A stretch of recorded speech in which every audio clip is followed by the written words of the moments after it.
inihahandog ng grupong El Infatigabilidad.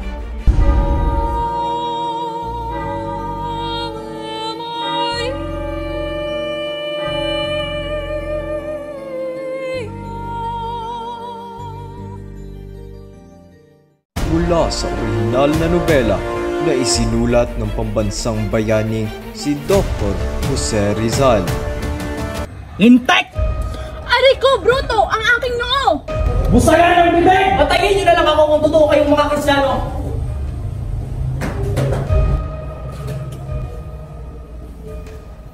Anong sinto-sinto po? Tanga! Gising! Gising! Bigyan ninyo ako wala akong kasalanan! Tumahimik ka na lamang! Ang dami magsasabi! Ano? Sa tingin mo ba'y mapapatako ng inuting na yun? Maawa na po kayo! Hindi na po ako papasok sa katso! Maawa na po kayo! At katso! At katso!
Ginoong Alperes, narito ka pala.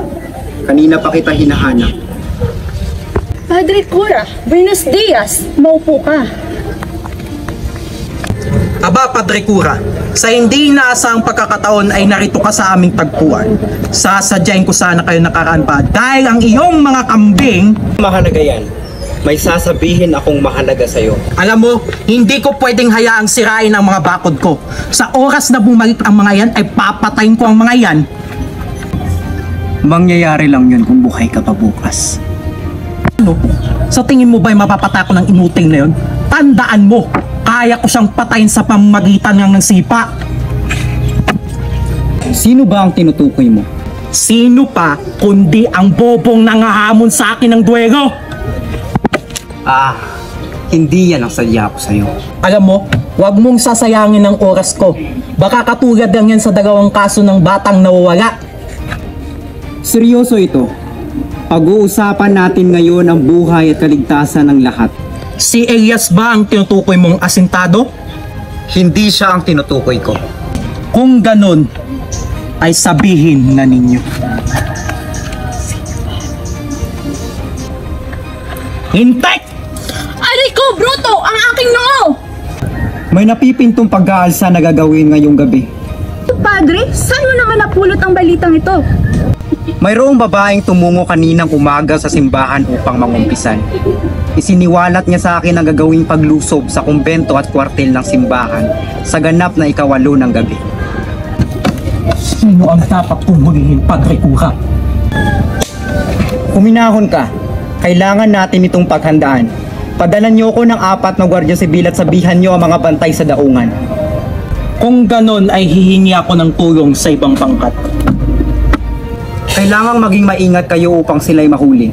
Kayo'y tatanggap ng medalya kung sakali magtagumpay kayo. Huwag kayong mag-alala. Baka kayo ang magiging obispo pag sakaling nalaman nila na sa inyo nanggaling ang balita. Kung gayon ay nagkakaintindihan na tayo.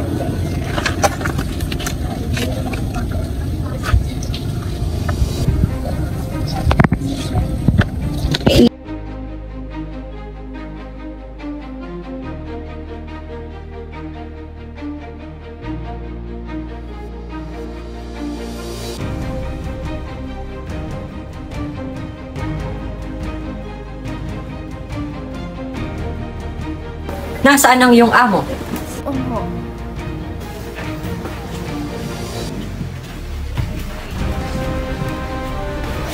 Nariyan ka pala, Elias. Oo nga pala, tatanungin ko sana kayo tungkol sa kastilang bahay na tinirahan ng inyong ninuno.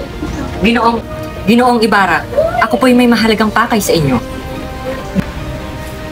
Elias, tingnan mo ang aking nakakamanghang Hindi invention. na po iyon mahalaga. Kailangan mo nang magligpit at umalis ngayon din. May nakatakda pong paglusob mamayang gabi at batay sa aking natuklasan, ikaw raw po ang tinuturong pasimuno at nagbayad sa mga kalahok nito. Oh, Diyos ko! Ginoo, huwag na kayong mag-atubili pa. Anumang oras ay maaaring sumiklab ang pag-aalsa. Kailangan mo nang umalis at iligtas ang iyong sarili para sa ating bayan. Ngunit saan naman ako pupunta? May naghihintay sa akin. Kahit saang lugar, upang hindi nila masabi na talagang may kinalaman kayo rito. Paano kung ako ang magsuplong ng pag-aalsa? Iisipin nilang kayo'y taksi at ipinain sila para mahuli. Ngunit, anong aking gagawin? Kailangan mong sunugin ang inyong mga kasulatan, tumakas at maghintay sa kung anong mangyayari. Tulungan ninyo ako.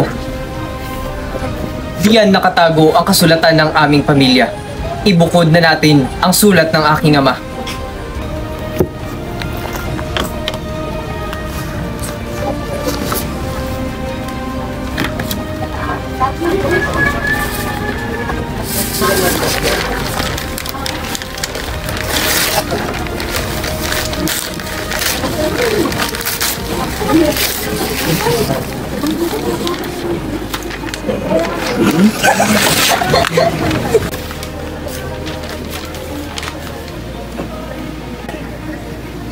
Ginoong Ibarra, nakikilala mo ba si Don Pedro Ibarra Mendia? Siya ang aking nuno. Nakalaunan ay pinaikli ang kanyang apelido. Siya ay isang Basko. Alam mo bang siya ang dahilan ng kasawian ng aking angkan? Itinuro kayo sa akin ng Diyos para makapaghiganti. Tingnan mo akong mabuti. Ang mukhang to na punong-puno ng pagtitiis. Habang kayo nabubuhay, kinikilala, may kayamanan at umiibig.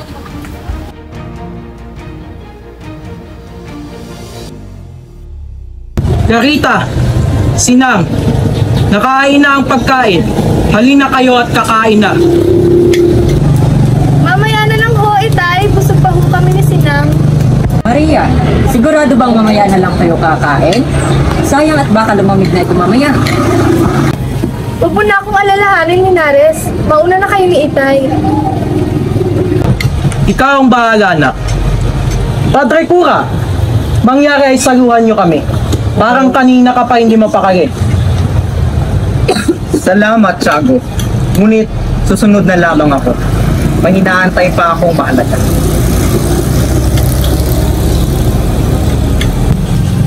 Tiyak na hanggang alas 8 ay narito pa ang multong iyan. Hindi ko ba alam dito kay Itay kung bakit pinapunta niya pa si Linares para magsalo-salo. Alam niyo namang ayaw ko makipag-usap sa kanya. Ito naman si Padre Salve, kanina pang hindi mapakali. Ano pa nang iniisip nito? Hindi ko alam kay Padre Cura. Ang inaantay ko sa Cristo ko. Para ko na kaya.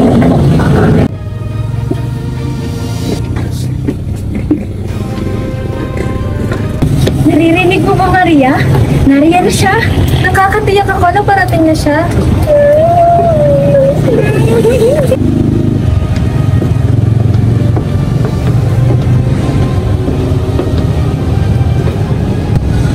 Diyos ko, salamat at dumating ka na rin sa wakas. Kanina pa kita inaantay. Dumating ka na rin sa wakas. Kanina pa kita hinihintay. Maria, ipagpaman mo na pinagkintay ko tayo matagal. Hindi naman ako nayamot, Jesus ko ba?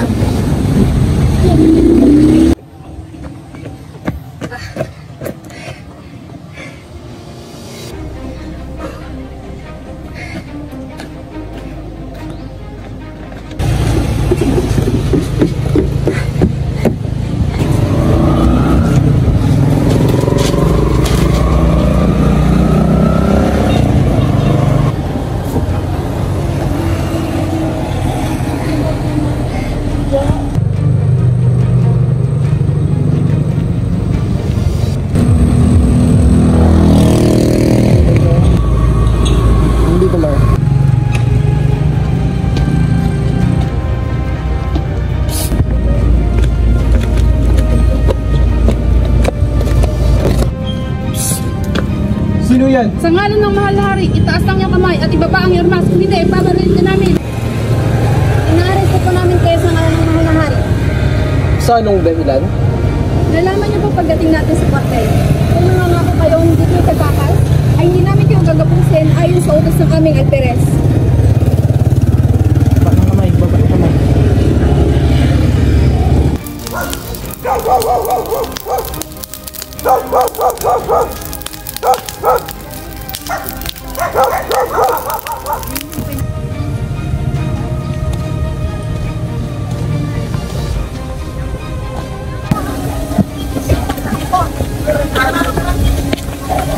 Sus, akala mo'y isang misa de gracia, isang kastilyo. Maraming putok ng baril ang sabi raw nila pangkat ni Kapitan Pablo ang sumalakay. Mga tulisan ba? Hindi yata. Ang sabi ay mga kwadrilyarong kalaban ng mga sibil. Hinuli pa yata si Don Filipo. Santong Diyos! Ang balita ko'y 14 raw ang namatay.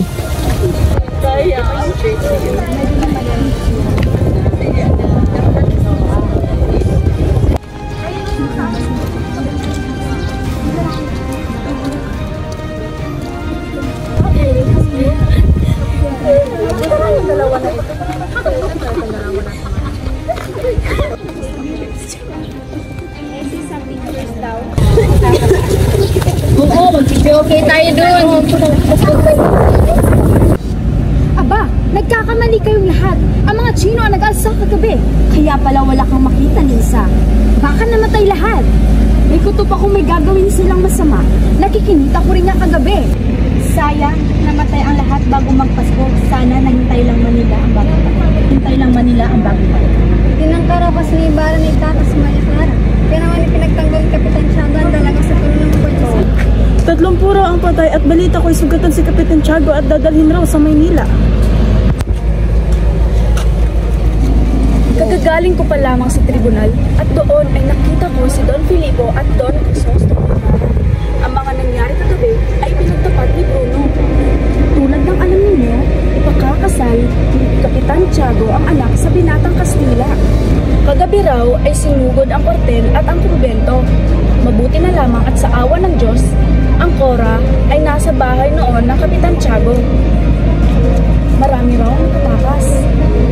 Sinunog daw ng mga sibil ang bahay ni Don Ibarra. Sinunog ang bahay niya? Nakakulong lahat ng mga utusan. Hanggang ngayon ay umuusok pa rin ang bahay ni Sr. Ibarra. Aba, akalain mo pagkatapos niyang pagbuhatan si Padre Damaso, wala na siya ibang magagawa kundi patayin si Padre Salve. Ngunit, hindi ba siya ay mabuting bata? Oo, siya ay mabuting bata. Ngunit na mapunta sa Espanya ay nadinirehe, sabi ng Papa. Diyos ko! Bigkas sa pataniman ng kapitbahay. Totoo? Oo, nakuha ko. Sana ang pinagpataw. Pagtanaw ko sa pataniman ng kapitbahay, may nakita kong lalaki nakabitin sa puno ng santol. Tara, puntahan natin! Samahan ninyo kami! Huwag kayong umalis! Baka may mangyaring masama sa inyo! Hayaan mo nang tingnan namin! Ipaalam ninyo ang nangyari ito sa tribunal!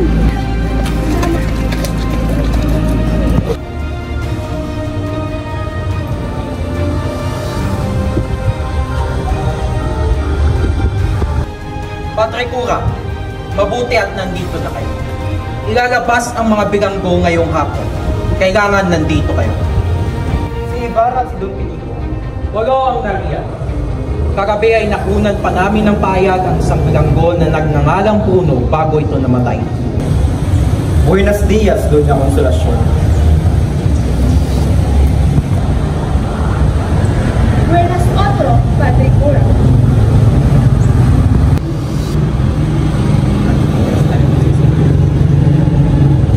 Yan na din, Padre Cura.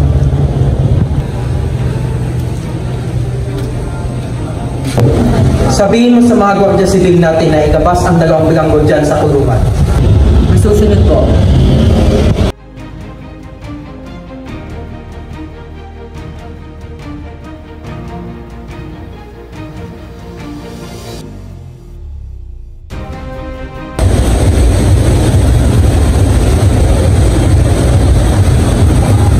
Gising! Gising! Biniwan ninyo ako, wala akong kasalanan! Tumahimik ka na lang! Ang dami mong sinasabi!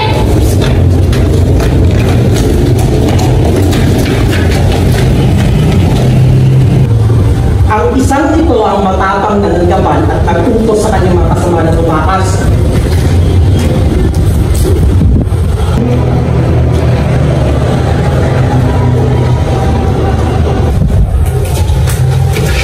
Awan na mo kayo! Hindi na po ako mapasok sa kanya! Awan na mo kayo! Maawa na kayo! Daliw! Tumahimik ka!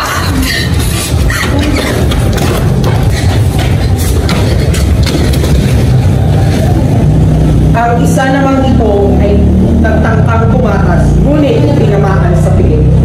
Silang dalawa lamang ang natira kagabi.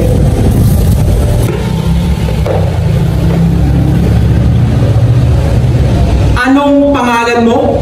Torsilo Arasigato. Anong ipinangako sa inyo ni Crisostomo Ibarra para sumalakay ng kwartel kagabi? Wala ko siyang kinalaman dito. Sinungaling! Siya ang nagutos sumalakay kagabi! Ginanti lang namin ang aming ama na pinatay ninyo sa palo. Hanapin ninyo ang inyong dalawang kasama. Inihulog namin sila sa bangin kahapon at doon sila mabubulok. Iho, magsalita ka na! Sino ang iyong mga kasabwat? Hindi! Dahil yan sa mga bangkay! Magsabi ka na ng totoo, umatay ka nila!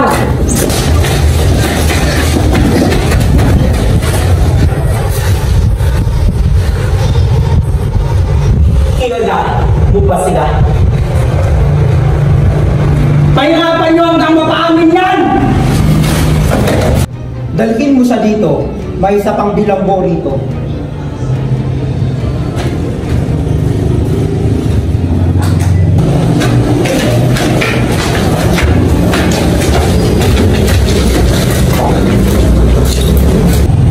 Nakikilala mo ba siya?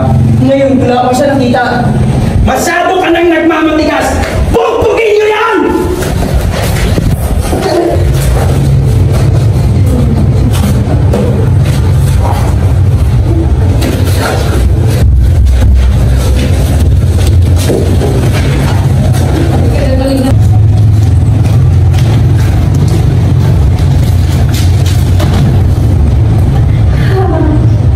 Pinakapangit sa lahat ng babaeng nakita ko, mas mabuti pang mahiga na lang sa bangkong ito kaysa sumibig sa kanya.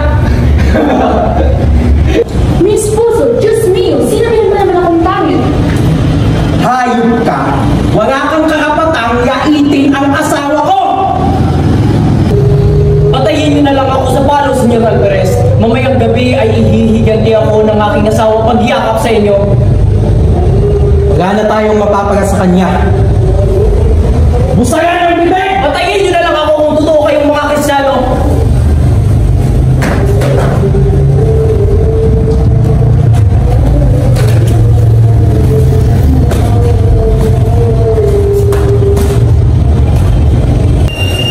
Patay na ba iyan?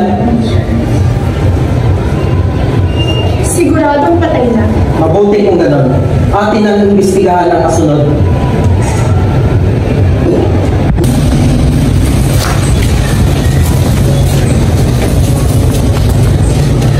Maawa po kayo sa akin! Maawa po kayo! Maawa po kayo! Maawa po kayo sa akin! Hindi na ba ako sunod? Tino, tatanungin ka na namin tungkol sa pag-aansang ginawa niyo kagabi. Maawa po kayo sa akin! Magsabi ka lang ng totoo. Opo! Sasabihin ko po kahit ano. Mabuti kung gano'n. Anong pangalan mo? Andong po. Bernardo, Leonardo, Ricardo, Gerardo, o ano? Andong lang po. Estupido! Itagan ninyong Bernardo, o kahit ano. Apelyido? Andong sinto-sinto po. Tanga! Kay Bobong Injo. Makukuha ba sa ganyang tanong ang bobo kay Crisostomo? Tama na ang tawa. Pagay ang tanong. Anong iyong hanap buhay? Tagalinis po ng yugan at alila po ng aking biyanan. Bakit kayo nangalakay kagabi? Sino ang nagtutos sa inyo? Wala po. Anong wala? Huwag kayo magsisinungaling dahil papatayin ka namin. Sabihin mo ang totoo. Opo. Ang totoo. Sino ang nagtutos sa inyo? Sino nga po? Sino ang nagtutos sa inyo mag-imagsik sa kwartel kagabi? Alin pong paghimagsik? Ginagawa mo sa patio ng kwartel kagabi kung talagang hindi ka kasama sa mga naghihimagsikan. Yun po. Sino ang may kasalanan niyon? Ang aking biyanan po. Paano napasok sa problema ang iyong biyanan? Opo. Pinakain po ako ng bulok na pagkain ng aking biyanan, kaya nasira ang aking tiyan. Naroon po ako sa bagyo upang magbawas po nang makarinig ako ng putok. Ipasok sa pihitan. Mamaya ay tayo ng Kapitolyo. Ngayon din!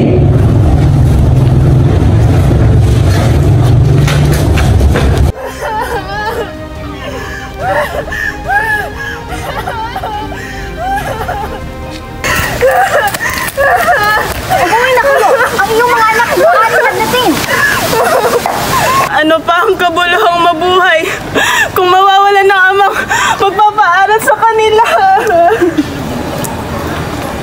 Antonio! Antonio! Kaya ito hinuli ng mga sibil dahil suot niya ang kanyang bagong salawal. Sa lahat ng ito, walang ibang may sala kundi si Don Crisostomo Ibarra.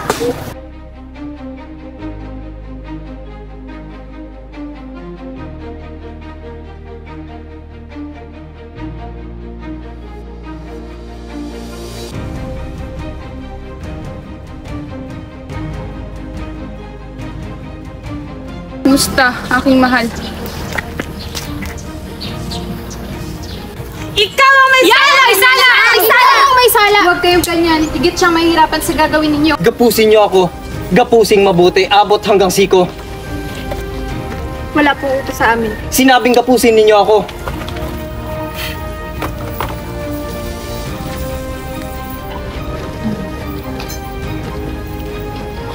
Anong ginawa ninyo sa aking asawa at aking anak? Tignan ninyo ang aking kawawang anak. Tinanggalan ninyo siya ng ama. Bakit ang manugang kung walang kasalanan ang siyang nakagapos? Ikaw ay isang duwag! Sumpain ka! Sumpain ka! Ang dapat sa'yo ay bitayin!